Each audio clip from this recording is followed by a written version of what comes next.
मग त्यामध्ये डोळे असू द्या, किडनी असू द्या, किंबहुना लिव्हर असू द्या, आम्ही याची विक्री केली आणि किडनीचा दर आम्ही 75,000 रुपये नग, लिव्हरचा दर आम्ही 90,000 रुपये नग आणि डोळ्यांचा दर असा 25,000 रुपये नग. स्वतः आमच्या प्रतिमेला पुष्पहार घातले. आम्ही स्वतः आमची श्रद्धांजली अर्पण केली. नमस्कार गजूभाऊ, ज्ञानेश्वर खरात पाटील बोलतोय. नमस्कार सर, बोला. मी तुमची एबीपी माझाला ती बातमी बघितली, शेतकऱ्यांनी अवयव विक्रीला काढलेत. काय कारण होतं? झालं असं, आज आम्ही हिंगोली जिल्ह्यातले जे 10 शेतकरी आहोत, आम्हाला बँकेकडनं फोन येत आहेत किंवा तुम्ही तुमचे बँकेचे कर्ज फेडले पाहिजे. झालं असं की आमचं या खरीपाचं पावसाच्या खंडामुळं सोयाबीन गेलं, त्यातल्या त्यात येलो मोजाक आलं, त्याच्यामुळे आमचं सोयाबीन गेलं. लाल्या आणि बोंडअळीमुळे आमचा कापूस उद्ध्वस्त झाला आणि आम्हाला 4-2 पोती जे काय आमच्या पदरी पडलं, त्या मालाला सरकार भाव द्यायला तयार नाही. त्यामुळे सरकारच्या धोरणामुळे आम्ही आज कर्जबाजारी झालो आणि बँकेकडनं जे काय आम्ही पीक कर्ज काढलं आणि त्याच्यामधून जी शेतीची मशागत केली, शेतीची पेरणी केली, त्यामध्ये आमचा उत्पादन खर्च आमच्या उत्पन्नापेक्षा जास्त झाला. त्यामुळे आज आमच्या मुलांचा शिक्षणाचा आमच्या समोर प्रश्न पडलेला आहे, आमच्या मुलाबाळांच्या लग्नाचा प्रश्न आमच्या शेतकऱ्यापुढे पडलेला आहे. आणि आम्ही विकलं तर काय विकलं पाहिजे? आमचं घर बँकेकडे गहाण पडलेलं आहे, आमच्या जमिनीवर बँकेचा बोजा येतो, ते आमची जमीन कोणी घ्यायला तयार नाही. मग आम्ही शेतकऱ्याने विकलं तर काय विकलं पाहिजे? म्हणून आम्ही एक असा निर्णय घेतला की बा आपले जे मालकीचे, आपले जे हक्काचे येतं, मग त्यामध्ये डोळे असू द्या, किडनी असू द्या, किंबहुना लिव्हर असू द्या, आम्ही याची विक्री केली किंवा विक्री करायला ठरवलं आणि किडनीचा दर आम्ही 75,000 रुपये नग, लिव्हरचा दर आम्ही 90,000 रुपये नग आणि डोळ्यांचा दर असा 25,000 रुपये नग. आम्हाला शासनाकडनं 1 रुपयाही शिल्लक नको. जेवढे याचे पैसे येतील तेवढे पैसे सरकारनं यावं आणि आमची किडनी विकत घ्यावी, लिव्हर विकत घ्यावं, आमचे डोळे विकत घ्यावं आणि आमच्या या पैशातनं आमच्या बँकेचं कर्ज फेडावं, अशी आमची सर्व शेतकऱ्यांची प्रामाणिक इच्छा होती. म्हणून आम्ही सरकारला एका सोशल मीडियाच्या माध्यमातून हे दरपत्रक आम्ही व्हायरल केलं आणि सोशल मीडियाच्या माध्यमातूनच मग हे इलेक्ट्रॉनिक मीडिया, मग एबीपी माझा सारखा असू द्या, साम सारखे असू द्या, पुढारी सारखे असू द्या, लोकशाही न्यूज सारखे असू द्या, किंबहुना टीव्ही 9 सारखे असू द्या, सर्व इलेक्ट्रॉनिक मीडियाने याची दखल घेतली आणि हे संपूर्ण महाराष्ट्रातल्या शेतकऱ्यांची जी परिस्थिती आहे आज, त्याला एक वाचा फोडण्याचं काम केलं. म्हणून आम्ही आमचे अवयव हे सर्व कर्जबाजारी शेतकऱ्याचे अवयव आहेत, हे सरकार. ऐका ना गजूभाऊ, तुम्ही हे जे सांगत होता ना, ते आता आपण सगळेजण, तुम्ही एक प्रातिनिधिक उदाहरण आहात. म्हणजे पूर्ण आक्रोश आहे शेतकऱ्यांमध्ये, आपण हे बघतोय. आणि सरकार जातीच्या आरक्षणामध्ये, इतर मुद्द्यांमध्ये मीडियाचं किंवा सगळं लक्ष घालतंय. याच्यामध्ये तुम्ही काम करताय. मुळामध्ये एवढ्या एबीपी माझा सारख्या मीडियाला किंवा इतर इलेक्ट्रॉनिक प्रिंट मीडियाला तुमची दखल घेतली, सरकारकडनं किंवा विरोधी पक्षांकडनं काही आलंय का? तुम्हाला काही बोलणं वगैरे झालंय का की बाबा तुमच्या ह्या व्यथा आम्ही विधानसभेत मांडतो वगैरे, असं काही?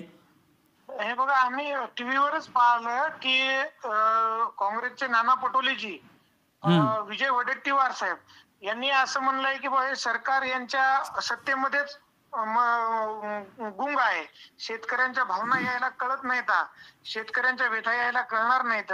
शेतकरी जर आज त्यांच्याकडे विकायलाच काही नाही, ते स्वतःच्या किडन्या, लिव्हर आणि डोळे विकत असतील तर हे सरकार करतंय तरी काय?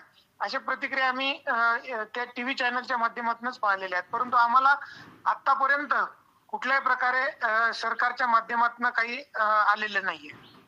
तुम्ही किती शेतकरी होते? आज आम्ही 10 शेतकरी आहोत आमच्या हिंगोली जिल्ह्यातले. मग ते गोरेगावचे असू द्या, बाजूलाच एक माजोड म्हणून खेडगाव आहे तिथले आहे, केंद्रा बुद्रुकचे शेतकरी आहे, ताकतोड्याचे शेतकरी आहे. असे शेतकरी आम्ही 10 शेतकरी मिळून हे निर्णय घेतलेला आहे. त्याच्यामध्ये आपण बघतो की आता काँग्रेसवाल्यांना किंवा विरोधी पक्ष नेत्यांना सुचतंय की शेतकऱ्यांची परिस्थिती खूप गंभीर आहे, त्यांनी अवयव विक्रीला काढलेत.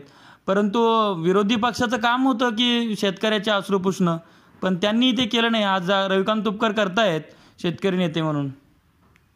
आम्ही पाहतो की महाराष्ट्रामध्ये शेतकऱ्याच्या बाजूला बोलताना कोणी दिसत नाही.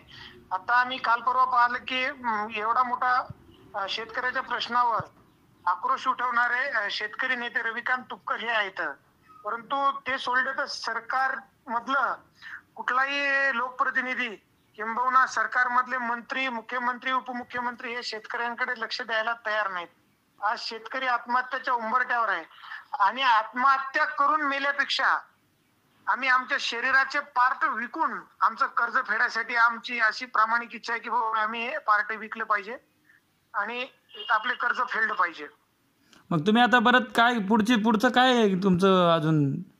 आम्ही आज सरकार आमच्याकडे लक्ष द्यायला तयार नाही, आमच्या शेतकऱ्या वाऱ्यावर सोडलेला आहे, म्हणून आम्ही आज 10 शेतकऱ्यांनी स्वतः आमच्या प्रतिमेला पुष्पहार घातले.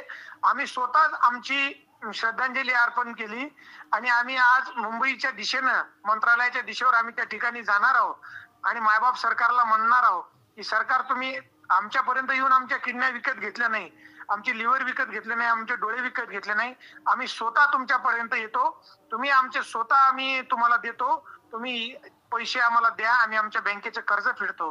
कारण आम्ही वापस येतो का नाही हे आम्हाला शाश्वती नाही, म्हणून आम्ही आजच आमच्या फोटोला हार घालून त्या ठिकाणी आम्ही श्रद्धांजली अर्पण केली शेतकऱ्यांना. तसं बघितलं गजूभाऊ, हे ऐकताना खूप वाईट वाटतंय, खूप विदारक परिस्थिती आहे आणि तुम्ही अशा माध्यमातून एक सरकारचं लक्ष वेधण्याचा शेतकऱ्यांकडे प्रयत्न करत आहात. तुम्ही चळवळीमध्ये पण आपण सोबत काम करतो, खूप ॲक्टिव्ह असता तुम्ही. तुम्हाला या शेतकरी जे आपण ही चळवळ करतो, कारण की आता मुंबईला आपण जाणार आहोत, म्हणजे तुम्ही आता पुढं चाललात, परंतु 28 तारखेला आपण ज्या आपल्या मागण्या आहेत शेतकऱ्यांच्या, ज्याच्यामध्ये सरकारनं जे पीक विमा 1 रुपयात पीक विमा फाडला आहे आणि त्या 1 रुपयात पीक विमा फाडल्यानंतर ती कंपनी म्हणते की रोगामुळे नुकसान झाल्यावर आम्ही रुपयाही फेकून मारणार नाही, म्हणजे ते फक्त एक्सेस रेनफॉलला देणार. आणि यावर्षी दुष्काळ सदृश्य परिस्थिती आहे, म्हणजे सरकारही द्यायला तयार नाही, कंपनी फक्त सरकारकडनं आपण जो टॅक्स पे करतो त्याच्यामधून त्यांनी तो पीक विमा भरला आहे आणि कंपनी आणि सरकारचं कृषी खात्याचं साठलोट आहे, हा आपला स्पष्ट आरोप आहे. आणि तुम्ही जे लक्ष वेधण्याचा प्रयत्न करताय तर याला नक्की यश येईल आणि सरकार आपल्या शेतकऱ्यांकडे लक्ष देईल अशी आशा व्यक्त करतो. कसं आहे, हे जे योजना आहेत की सरकारच्या ह्या केवळ कागदावरच आहेत, मग ते पीक विम्याची योजना असू द्या किंवा इतर कोणत्याही योजना असू द्या, सरकारचा आणि ह्या कंपन्यांचा साठलोट आहे आणि ह्या कंपन्या सरकार या कंपन्याच्या आडून शेतकऱ्याला फाट्यावर मारते. बोलाची कडी आणि बोलाचाच भात, हे असं एक ह्या कंपन्याच्या माध्यमातून हे सरकारचे धोरण आहेत आणि या धोरणामुळे आज शेतकरी देशोधडीला लागलेला आहे. शेतकऱ्याचं कारण सरकार ऐकायला बसलं नाही. केवळ हे सरकार अदानी अंबानी ज्या लोकांसारखेच या ठिकाणी राईट ऑफच्या नावाखाली कर्ज माफ करायचं आणि त्यांना सवलती द्यायच्या, परंतु देशाचा कणा असलेला शेतकरी आणि कृषी प्रधान भारत देशामध्ये आज शेतकऱ्याचेच कपडे फाडले जातात, शेतकऱ्यालाच फाट्यावर मारले जातं, अशी अवस्था या राजकीय लोकांनी करून ठेवलेली आहे. बरोबर आहे. हे जे सगळं आहे तर मुळामध्ये आपण शेतकऱ्याची मुलं आहोत, आपण जागरूक आहोत आणि आपण आपल्या पूर्ण शेतकरी वर्गाला जागरूक करून एक आपलं मोठा दबावगट निर्माण करण्याचा प्रयत्न करतोय आणि तो भविष्यातही आपण टिकून ठेवू. कारण की हे जे पांढऱ्या कपड्यातले हे पुढारी नसून हे अतिरेकी आहेत, असा माझा स्पष्ट आरोप आहे. आपण करूयात, आपण लढूयात. बिलकुल बिलकुल, आपण चळवळीतले लोक आहोत, आपण लढू. बिलकुल बिलकुल. मी त्याच्या पलीकडे असं म्हणेन की जे गोरे पांढरे इंग्रज होते ते निघून गेले आणि हे पांढऱ्या कपड्यातले इंग्रज आता शेतकऱ्यावर राज्य करत आहेत, शेतकऱ्याला लुटत आहेत, शेतकऱ्यांना आत्महत्या करण्यास भाग पडत आहेत. मुळामध्ये आपण जेव्हा चळवळीमध्ये आता मोर्चामध्ये वगैरे भाषण करतो तेव्हा मी एक वाक्य वापरत असतो की ज्यांना घरात सुद्धा घालायला चपला लागतात त्यांना अनवाणी पायानं शेताला पाणी देणाऱ्या शेतकऱ्याच्या व्यथा कळू शकत नाहीत. आणि दुर्दैव आहे की तुम्ही सांगितल्याप्रमाणे गोरे गेले आणि काळे बोकांडी बसलेत, तर यांना पहिलं तिथून बाहेर खेचणं गरजेचं आहे. आणि शेतकरी वर्गांना आता हे मोठ्या प्रमाणावर शेतकरी आपली मुलाखत ऐकतात, तर शेतकऱ्यांनी शेतकऱ्यांसाठी लढणारा त्याच्या मागं उभं राहणं गरजेचं आहे. या प्रस्थापित लोकांना रस्त्यावर ओढणं गरजेचं आहे. निश्चितच हे शेतकरी आता येत्या काळामध्ये ज्यांना जे शक्य होईल ते कारण हे जे प्रस्थापित लोक आहे हे शेतकऱ्यांच्या सर्वसामान्य नागरिकांच्या शिकलेल्या मुलांच्या बोकांडी बसलेले आहेत, त्याच्यात काही शंका नाही.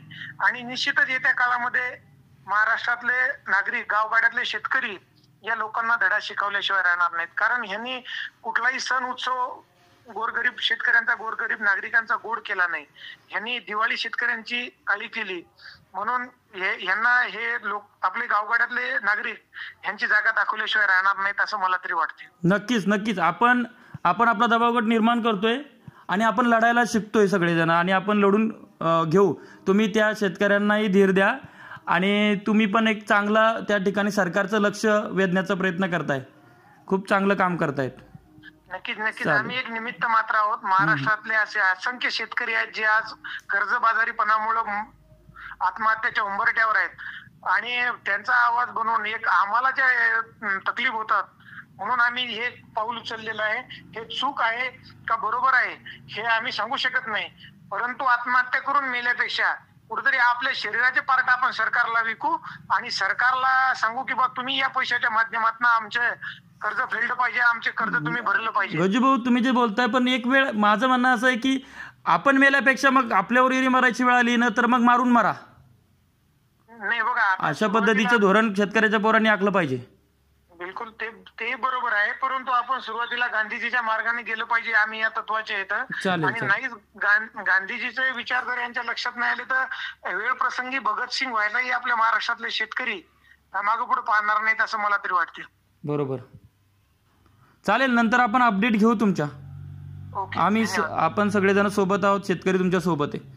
खूप चांगलं वाटलं की चला एका शेतकऱ्यांच्या भावना कोणीतरी जाणून घेते, कोणीतरी शेतकऱ्यांच्या अडचणी विचारात घेते, हे ऐकून चांगलं वाटलं आणि तुम्ही आम्हाला ऐकलं. शेतकरी बांधवांच्या वतीने खूप खूप धन्यवाद. चालेल, थँक्यू.